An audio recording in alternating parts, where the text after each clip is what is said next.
لله رب العالمين والصلاة والسلام على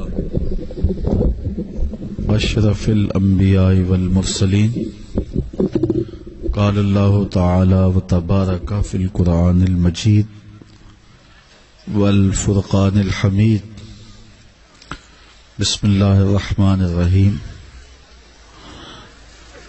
قل هل يستوي الذين يعلمون والذين لا يعلمون. صدق اللہ مولانا العظیم. تمام حمد و ثنا، تعریف و توصیف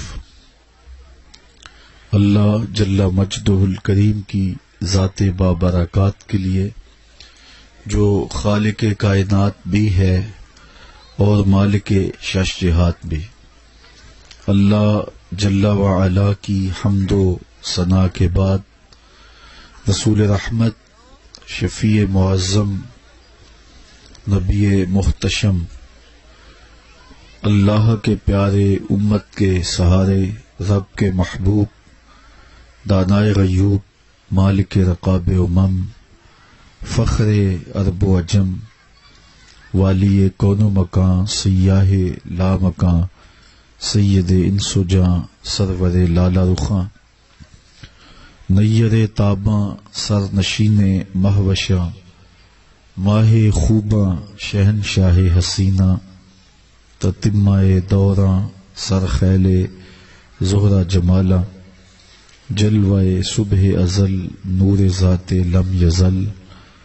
باعث تکوین عالم، فخر آدم و بنی آدم، نیر بطحا، رازدار ما اوہا، شاہد ما طغا، صاحب علم نشرہ، معصوم آمنہ احمد مجتبی، حضرت محمد مصطفیٰ صلی اللہ علیہ وآلہ وسلم کے حضور ناز میں اپنی عقیدتوں، ارادتوں اور محبتوں کا خراج پیش کرنے کے بعد، واجب الاحترام ذوی الاحتشام معزز و مکرم سامعین، السلام علیکم ورحمۃ اللہ وبرکاتہ. کتاب حکمت قرآن مجید سے جو کلمات میں نے آپ کے سامنے تلاوت کیے ہیں، ان میں اللہ تعالی جل شانہ نے ارشاد فرمایا کہ اے محبوب، تم ارشاد کر دو، جو لوگ جانتے ہیں جو نہیں جانتے وہ برابر نہیں ہو سکتے. تو اس آیت کریمہ میں اہل علم کی فضیلت کو بیان کیا گیا ہے. اللہ تعالیٰ نے اہل علم کو دوسری مخلوق سے ممتاز کیا ہے اور ان کو عزت اور شرف اور رفعت کا وہ مقام نصیب کیا کہ حضور نبی رحمت صلی اللہ علیہ وآلہ وسلم کا یہ فرمان کس قدر کفایت کرتا ہے اور علم کی عظمت کو بیان کرنے کے لیے کتنا کافی ہے. فضل العالم علی العابد کا فضل القمر لیلۃ البدر علی سائر الکواکب. فرمایا عالم کی فضیلت عابد پر، تہجد گزار پر، شب زندہ دار پر اس طرح ہے جس طرح تم میں سے ایک، جس طرح 14ویں رات کے چمکتے ہوئے چاند کی فضیلت ستاروں پہ ہوتی. اور دوسری حدیث میں یہ کلمات نور ہیں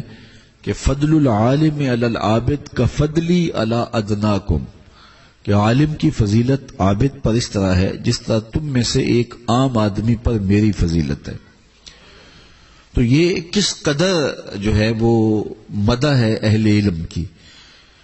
کہ 14ویں رات کے چمکتے ہوئے چاند کی فضیلت جس طرح ستاروں پہ ہے، اس طرح عام لوگوں پر بلکہ زاہدوں پر عالم کی فضیلت ہے. اللہ اکبر. تو یہاں عالم کا مقابلہ کسی دنیا کے ایسے شخص سے نہیں کیا گیا کہ جن کو لوگ حقیر سمجھتے ہیں، بلکہ عالم کا مقابلہ کیا گیا ہے شب زندہ دار سے، تہجد گزار سے، متقی اور پرہیزگار شخص سے عالم کا موازنہ کیا گیا. تو شب زندہ دار شخص عابد، تہجد گزار، اعمال صالحہ بجا لانے والا، لیکن اس کے پاس علم کا نور نہیں ہے. اور دوسری جانب ایک عالم ہے، اس کے پاس چراغ علم موجود ہے. تو اس سے اتنا فرق ہو گیا کہ فرمایا کہ عالم کی فضیلت عابد پر اس طرح ہے جس طرح 14ویں رات کے چمکتے ہوئے چاند کی فضیلت ستاروں میں ہے. اور اگر آپ مجھے پوچھیں اسلام کا دوسرا نام کیا ہے، تو اسلام کا دوسرا نام دین علم ہے. میرے حضور پر پہلی وحی جو نازل ہوئی ہے وہ اقرا پڑھنے کے حوالے سے حکم نامہ ہے کہ آپ اپنے رب کے نام سے پڑھیے. تو ہمیں تلقین کی گئی اور حضور نے جس بات پہ ناز کیا وہ یہ تھا انما بعثت معلما، مجھے معلم بنا کر مبعوث کیا گیا. تو اس بات پر حضور علیہ السلام نے ناز فرمایا اور امت کو تعلیم حاصل کرنے کی ترغیب دی. اور ماں کی گود سے آغوش قبر تک تعلیم حاصل کرنے کی تلقین شریعت اسلامیہ میں موجود ہے. اور دنیا کا کوئی دین اس قدر علم حاصل کرنے کے لیے ترغیب نہیں دیتا جتنا اسلام نے ہمیں اس کا پابند بنایا ہے. اور عملی مظاہرہ بھی حضور علیہ الصلوۃ والسلام کی شریعت میں اس کا موجود ہے کہ جو عالم ہے اس کو ترجیح ہے باقی اس کے دوسرے مشارکات سے اور دوسری مخلوقات سے. حتیٰ کہ حضرت انسان کو جب شرف دیا گیا، فرشتوں پر تفوق دیا گیا، تو اس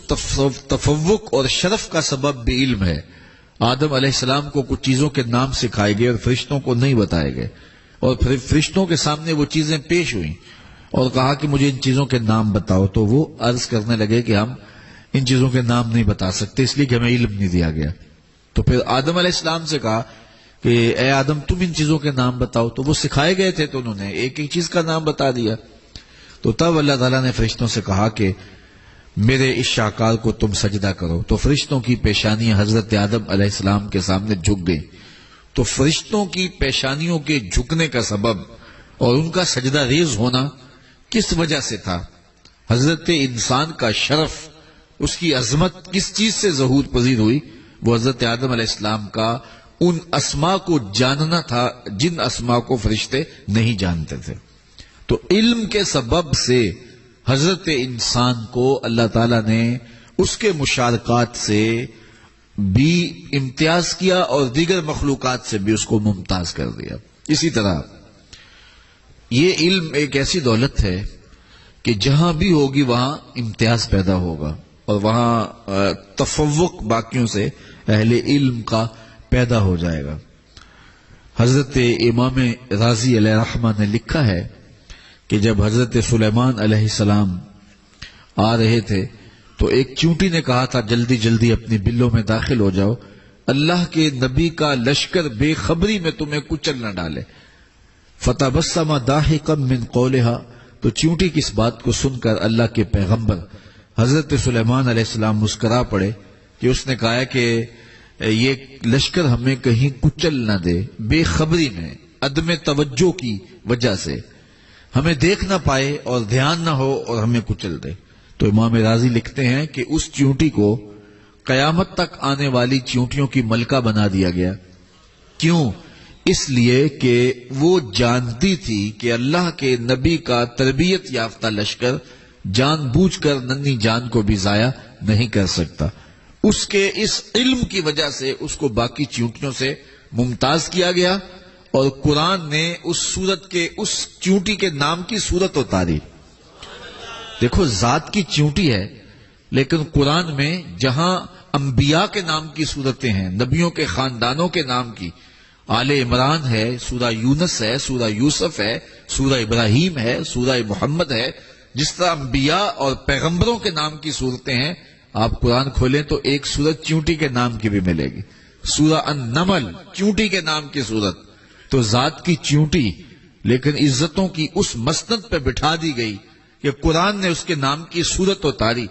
تو اس کو یہ شرف کیوں دیا گیا، اس کو یہ عزت کیوں دی گئی؟ تو امام راضی فرماتے ہیں کہ وہ جانتی تھی کہ اللہ کے نبی کا لشکر بے خبری میں کسی ننھی جان کو بھی ضائع نہیں کرتا، اس علم کی وجہ سے اسے تفوق دے دیا گیا۔ جو کتا شکاری ہوتا ہے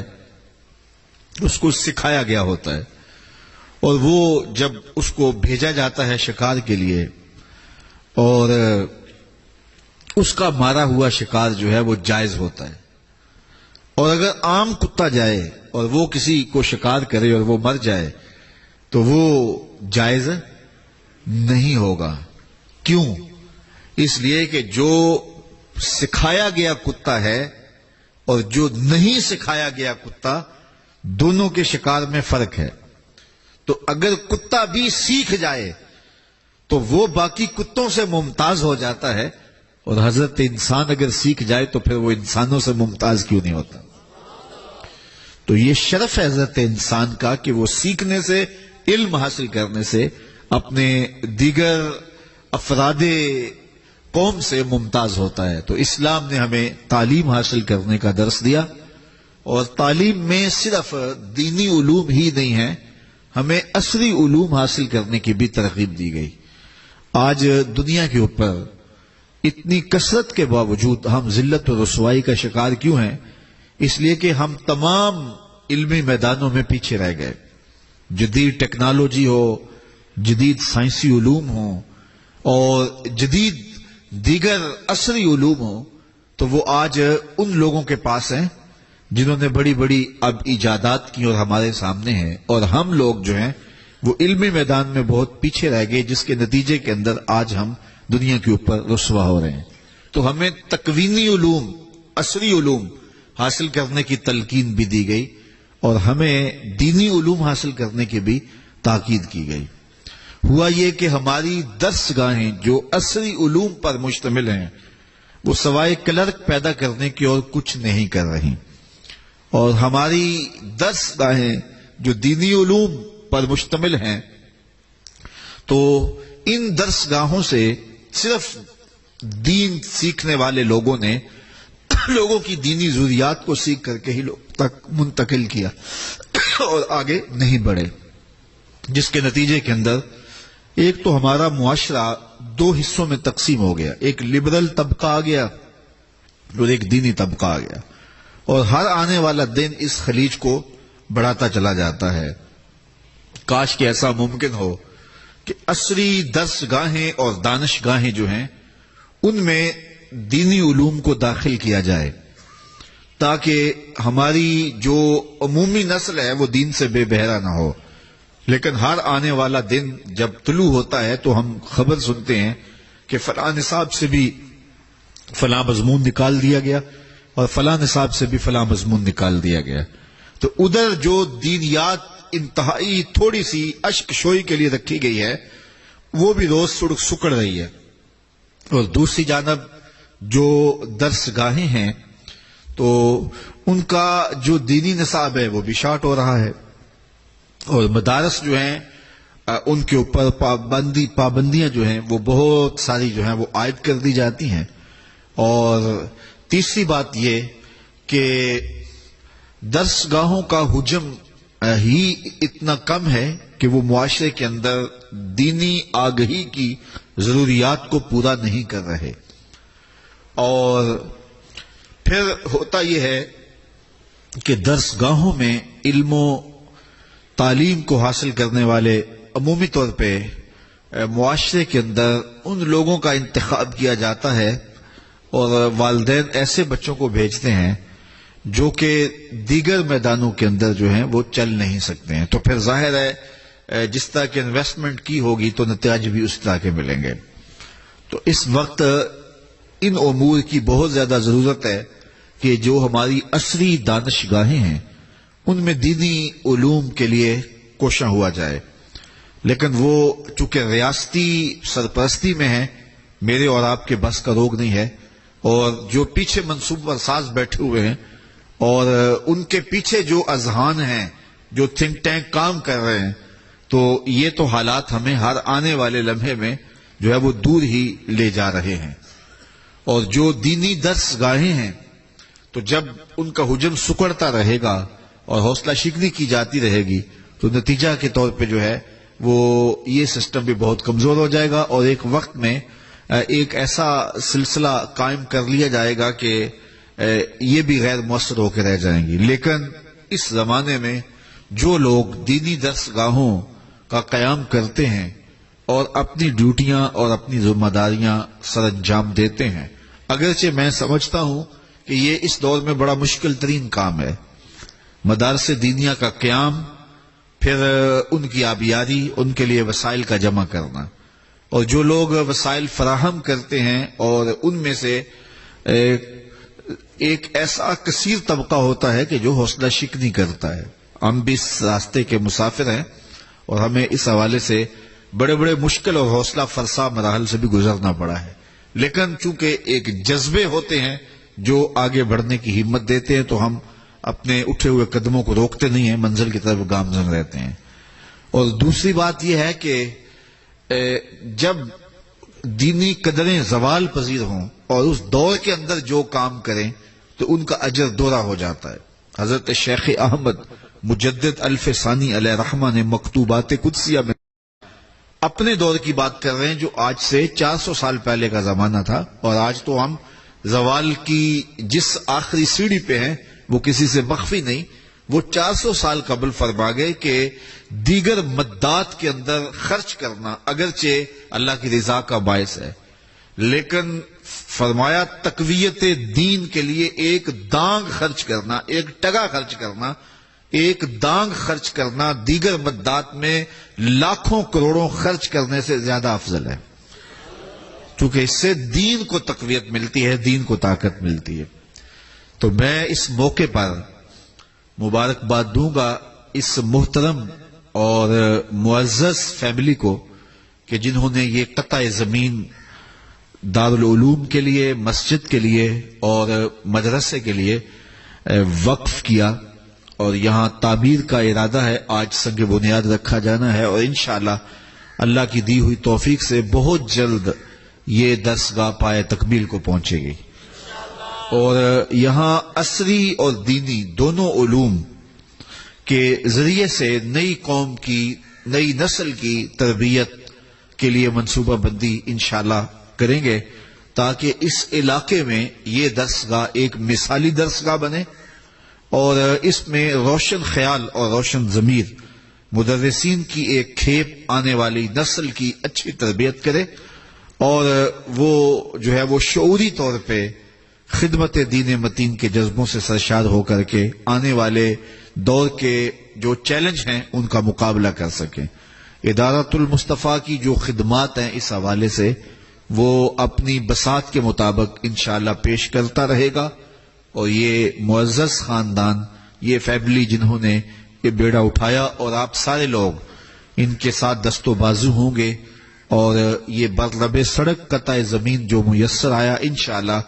یہ بہت جلد اس علاقے کا ایک بہت بڑا خوبصورت عالی مرتبت جو ہے وہ مرکز ہوگا، اور اس سے پھوٹنے والی ضیائیں آفاق کے ایک ایک گوشے میں پھیلیں گی، اور یہاں سے نور و نکھت اور روشنی نکلے گی، اور نسل نو کے لیے، نو نہالان ملت کے لیے یہ ایک اچھا گہوارہ تربیت بنے گا، اور یہاں سے تربیت پا کر کے جو ہے وہ نو نہالان ملت امت کی بہتری کے لیے اپنا مقدور بھر فریضہ سر انجام دیں گے، اور یقیناً جنہوں نے ایک اینٹ بھی لگائی ہوگی اللہ اسے بھی جزائے خیر دے گا۔ جس درسگاہ میں میں پڑھا ہوں یا ہمارے اساتذہ پڑھے تھے، تو جن لوگوں نے اس درسگاہ میں جو ہے وہ انویسٹمنٹ کی، وہاں سرمایہ کاری کی، وہاں ایک اینٹ بھی لگائی، تو آج دنیا کے ایک ایک کونے میں ہم پہنچ کر کے کتاب اللہ کا درس دے رہے ہیں، اور سینکڑوں ہزاروں نہیں لاکھوں نوجوانوں کی زندگیوں میں تبدیلی آئی ہے، تو کیا اس اجر و ثواب کا حصہ انہیں نہیں ملے گا جنہوں نے اس درسگاہ کے اندر ایک اینٹ بھی فراہم کی تھی؟ اور پھر گزرتے ہوئے لوگ یہاں نماز بھی پڑھیں گے، اور مسجد کی برکات بھی نصیب رہیں گی، اور رسول کریم نے ارشاد فرمایا جس نے تتر کے گھونسلے کے برابر بھی مسجد تعمیر کی۔ تو آپ تو دیہاتوں کے رہنے والے ہیں، تو تتر کا گھونسلہ کتنا بڑا ہوتا ہے، ایک آدھی اینٹ کا بھی نہیں ہوتا،